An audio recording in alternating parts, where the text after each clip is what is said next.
ఏపీలో కూటమి ప్రభుత్వం అధికారంలోకి వచ్చాక సూపర్ 6 పథకాల అమలుకి మొదటి ప్రాధాన్యం ఇస్తున్నారు.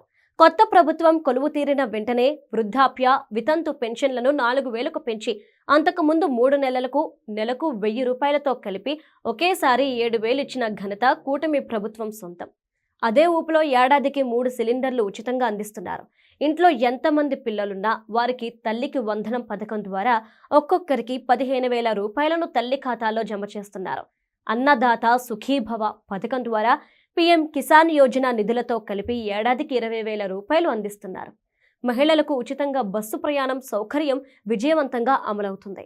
CM Chandrababu, deputy CM Pawan Kalyan సారథ్యంలోని కూటమి ప్రభుత్వం సంక్షేమ పథకాలను పక్కాగా అమలు చేస్తోంది.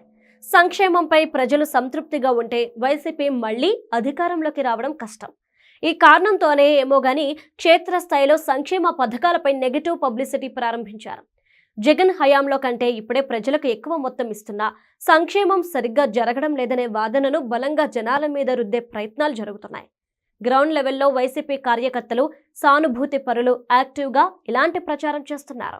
కూటమి ప్రభుత్వం అందిస్తున్న సంక్షేమ పథకాలపై ప్రజలు అసంతృప్తిలో ఉన్నారనే ప్రచారాన్ని ఏపీతో పాటు హైదరాబాద్లోనూ జోరుగా ముందుకు తీసుకెళ్తున్నారు. వాస్తవంలో జరుగుతున్నది మాత్రం వేరేగా ఉంది. జగన్ హయాంలో వృద్ధాప్య పెన్షన్లు ఎప్పుడు వస్తాయో చెప్పలేని పరిస్థితి ఉండేది. కూటమి సర్కారు అధికారంలోకి వచ్చాక 1వ తేదీనే పెన్షన్లు ఇస్తున్నారు. ఇక వైసీపీ పాలనలో అమ్మ ఒడి, రైతు భరోసా వంటి స్కీములన్నీ ప్రభుత్వానికి ఎప్పుడు అప్పులు దొరికితే అప్పుడే ప్రజలకు అందేవి. కానీ ఇప్పుడు పీఎం కిసాన్ నిధులతో పాటే అన్నదాత సుఖీభవ సొమ్మును రైతుల ఖాతాలో జమ చేస్తున్నారు.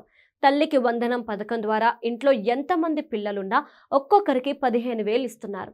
అప్పటికీ ఇప్పటికీ తేడా ఏంటంటే వైసీపీ హయాంలో జగన్ మొదలుకొని వాలంటీర్ల వరకు అందరూ సంక్షేమ పథకాలు బటన్ నొక్కడంపైనే ప్రచారం చేస్తే, ప్రస్తుతం కూటమి ప్రభుత్వ పాలనలో గతం కంటే ఎక్కువ ఇస్తున్నా ఆ స్థాయిలో చెప్పుకోలేకపోతున్నారు.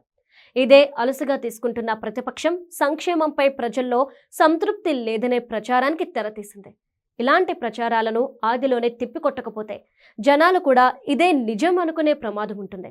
మరి ఇప్పటికైనా కూటమి పార్టీల నాయకత్వం ఈ దిశగా దృష్టి పెడుతుందో లేదో చూడాలి.